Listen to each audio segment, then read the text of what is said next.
Lord Nathaniel Harcourt, Viscount of Blackwood, returned from the peninsula with a tarnished glory, and two souvenirs he never invited: a jagged scar that climbed his temple and a limp that punished him for every triumph. At Salamanca, his name had been a banner. In London, it became a whisper, hushed with pity or sharpened with relish. He left the city and locked the door behind him. Blackwood Hall, his Hertfordshire seat, could be magnificent when it wished. Yet for 2 years it went dim, shuttered as though the house took instruction from its master. The staff learned to tread quietly. A step too hurried, the scrape of a chair, and he would start, his eyes going elsewhere, somewhere smoky and loud that no one else could see. He told himself he preferred it so. No assemblies, no cards, no opera. No bright-eyed debutantes with questions he could not answer and gaiety he could not join. Just silence, and the steady, faithful presence of Brutus, a one-eared mastiff who limped as if in sympathy. Early spring stole upon the hedgerows, tender and green. Miss Eleanor Whitcomb, daughter of the Earl of Westridge, 20 and a little too fond of walking for the comfort of propriety, followed the ribbon of a footpath until she lost it, and then trusted her instincts until she lost those too. She noticed the park only when the trees changed. The oaks here were older, their branches like outstretched arms. The grass grew untamed and velvety. And there, half hidden by an overgrown laurel, stood a man taller than the laurel itself, leaning on a dark walking stick. A scar caught the light across his brow. Beside him, a mastiff watched her with a statesman's gravity. "Forgive me," she said, breathless. "I believe I am lost." "You believe correctly," the gentleman answered, the corners of his mouth not so much softening as remembering how one might. "This is Blackwood land." "Oh." Eleanor lifted her chin. "Do you intend to have me arrested?" The mastiff thumped his tail. The gentleman's eyebrow made a brief, startled assent. "I suppose not," he said, "but for form's sake you ought to give your name." Eleanor Whitcomb. A pause, no more than a heartbeat. "Harcourt," he said at last. "Nathaniel Harcourt." "I know." She coloured. "That is, everyone knows. I did not mean only that—" "Oh, bother, quite," he replied, and something like amusement, long dormant, stirred. They walked as strangers do when the day conspires for conversation. He pointed out the rookery. She praised the blue anemones peeking along the stream. When she said she must return, he made no objection, only touched the brim of his hat and watched her go as though memorizing the route she took through the trees. She came again. She told herself it was the footpath's fault for being so ill-bred. Nathaniel told himself it was only proper to see a trespasser safely off the grounds, twice, even 3 times, given the state of the footpath. Brutus ended the debate by approving Eleanor without reserve. He lumbered to her with a grunt, presented his great battered head for admiration, and adopted her the way the dogs adopt the sun. They learned the shapes of one another's silences. Eleanor asked no questions the first week or the second. In the third she asked only small ones. What poetry he preferred, Cowper. What bird sang like a bell, blackcap. Whether it was true the lake at Blackwood harboured a ghost, no, merely a gardener with unusual hours and a fondness for lanterns. She noticed how he eased the weight from his bad leg when conversation grew too bright, how his gaze drifted, not to her face, but past it when a branch cracked. How he hated a door blown shut. "Do you read much, Lord Blackwood?" she asked one mild morning. "Too much," he said. "The world behaves for me on the page." "And outside the page?" "Less well." It happened on a day that smelled of rain. Eleanor, encouraged by the way Nathaniel's reserve had thinned to a tolerable veil, ventured a step further. "I think," she said softly, "you are kinder than you intend anyone to know." He stopped. "Do not think about me at all, Miss Whitcomb." She winced. "I did not mean—" "I know what you meant," his voice roughened. "A young lady will sometimes admire what she ought not out of curiosity, or charity. Spare us both." The words were not cruel, precisely. They were frightened, spoken by a man who had learned that affection could turn to ash, and ash could blow away. Eleanor rallied the dignity her governess had not wasted upon her. "I beg your pardon, my lord." She curtsied and left him, determined to keep away. She kept away for 4 days. On the 5th, she met Brutus on the boundary of the wood as if he too had been instructed to patrol the limits of pride and found them porous. Letters and silences. The Earl of Westridge noticed his daughter's walks. Fathers, even distracted ones, have an instinct for that sort of thing. He inquired with a genial thunder that awed tenants and toppled footmen where she found such an appetite for fresh air. "In the fresh air, Papa," she answered, so sweetly that he snorted. Soon afterward, Nathaniel wrote a letter, spare, gentlemanly, cold. He thanked Miss Whitcomb for her conversation. He advised that their meetings cease. He wished her every possible happiness that did not include him. He sealed the letter and gave it to his cousin and steward, Mr. Felix Harcourt, to deliver. Felix, who had been writing his own quiet letters to timber merchants, read what he should not have read. He smiled. He put Nathaniel's letter aside. He penned another, careful, respectful, and devastating. In it, Lord Blackwood requested that Miss Whitcomb refrain from ever contacting him again, for he had found her advances unwelcome. Felix sent that letter. He kept the original. Insurance, one might say, against change. Eleanor, who had never made an advance in her life and could not imagine how one did it without the aid of a precipice, read the counterfeit letter with burning cheeks. The pain was not only humiliation. It was grief. She had discovered without intention that one's heart could love first and ask permission afterward. The Earl, upon hearing of the matter, turned the colour of an autumn maple. Blackwood? That brooding recluse? He composed himself with effort. "You shall not so much as glance at Blackwood land again. And you will accept Lord Devon's invitation to his ball next week. We will flush you out of melancholy with proper fire." "Papa," Eleanor began. "No." He softened, seeing the earnestness that had been his wife's legacy. "He is not for you, Nora. He has a war in his head and refuses to win it. That is a wife's life spent at the siege. I will not see it." She said nothing. She could not say she preferred the siege if the citadel were Nathaniel. Lord Devon's ballroom startled Eleanor with light. Chandeliers set 1,000 suns a-tremble.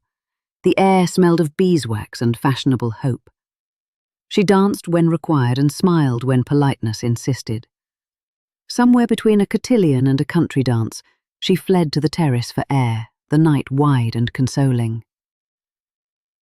"You should not be alone," said a voice from the doorway. She turned, heart leaping unreasonably, but it was not Nathaniel. It was Mr. Felix Harcourt, who had paired his smile with a black coat and an air of agreeable usefulness. "My cousin sends his regrets," Felix said. "He is not fit for conviviality." Eleanor braced herself. "So I am given to understand." Felix regarded her with an attention too sharp to be flattering. "You must know, Miss Whitcomb, that my cousin's affections are quite cold. It would be a pity if any lady were misled." She excused herself with a composure that cost her dear. As she re-entered the ballroom, she did not see the man in the shadows outside, a walking stick clenched in his hand, the scar on his brow white as chalk. Nathaniel, who had come as far as the terrace at last, stood there for a long time and did not go in. 2 weeks later, Eleanor went riding. It was a clear, brittle morning that promised more than it gave. On the bridle path that curled along Blackwood's boundary, her mare shied at a pheasant. Eleanor kept her seat with the grace of long practice, until the second pheasant launched itself like a feathered cannonball from the hedge. The mare danced. Eleanor's boot slipped. The world tipped and flung her to the ground. When she woke, there was a roof above her, old beams uneven and beloved. She knew the scent of the room before she knew its name.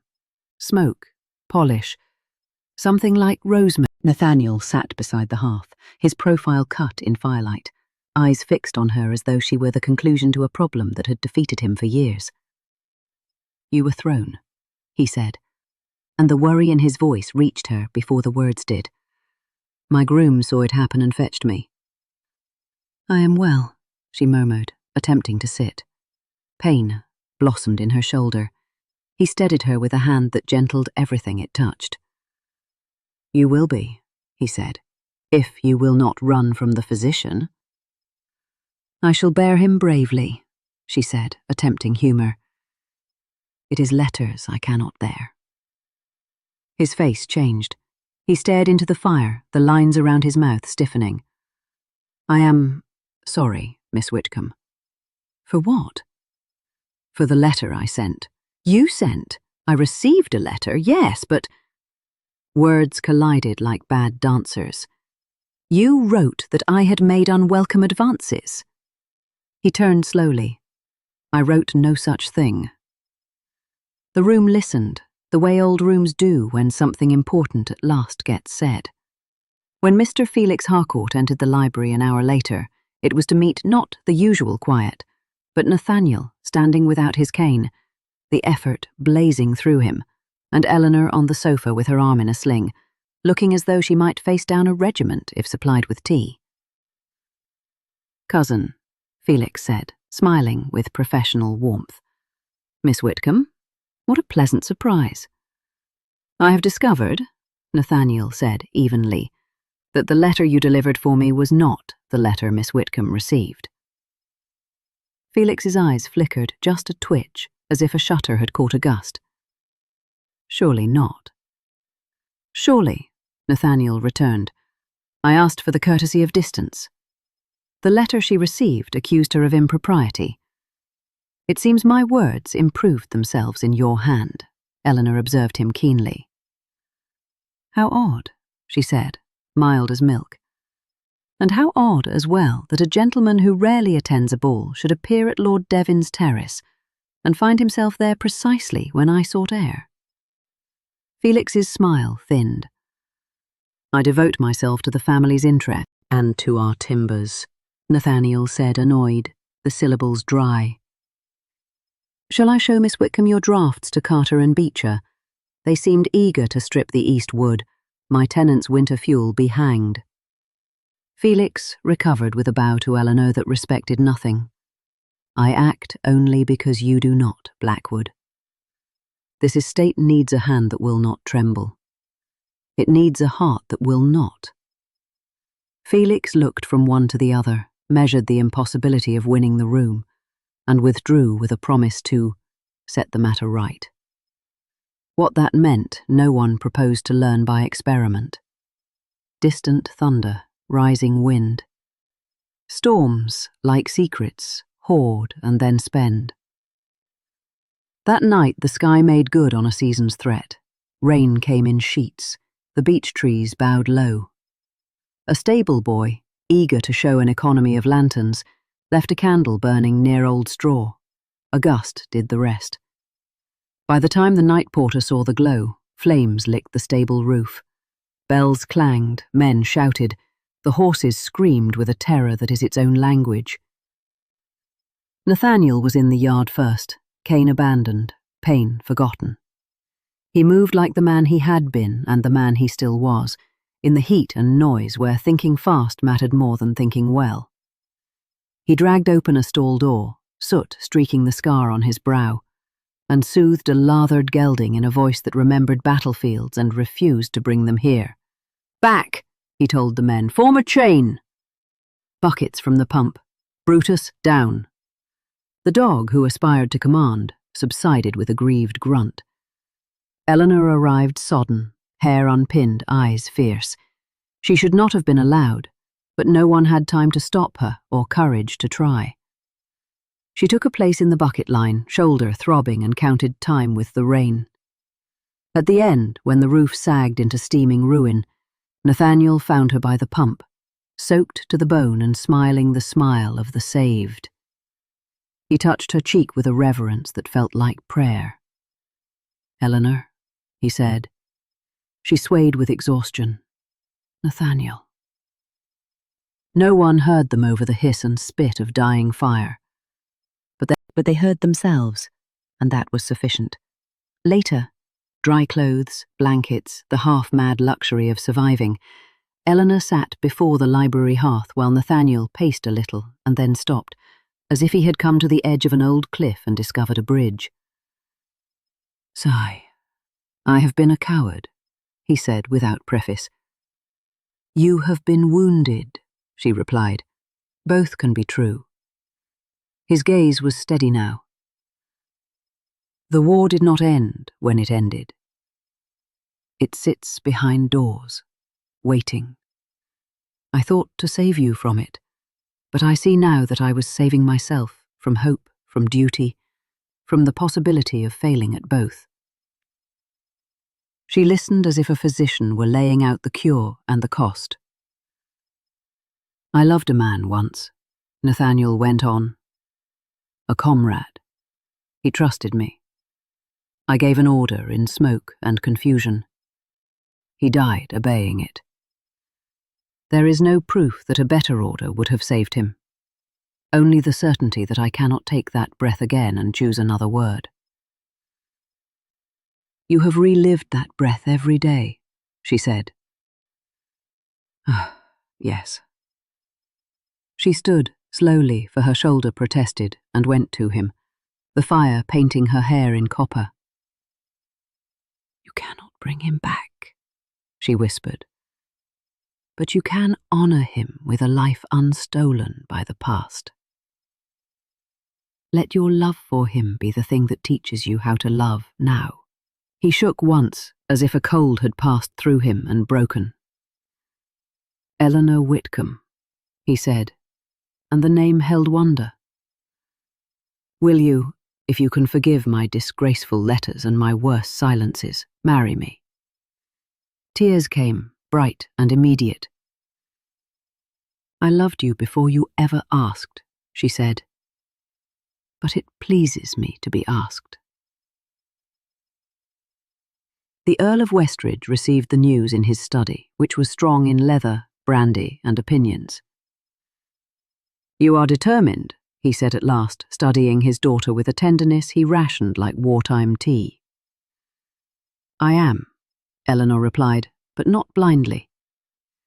He eyed the sling still binding her arm.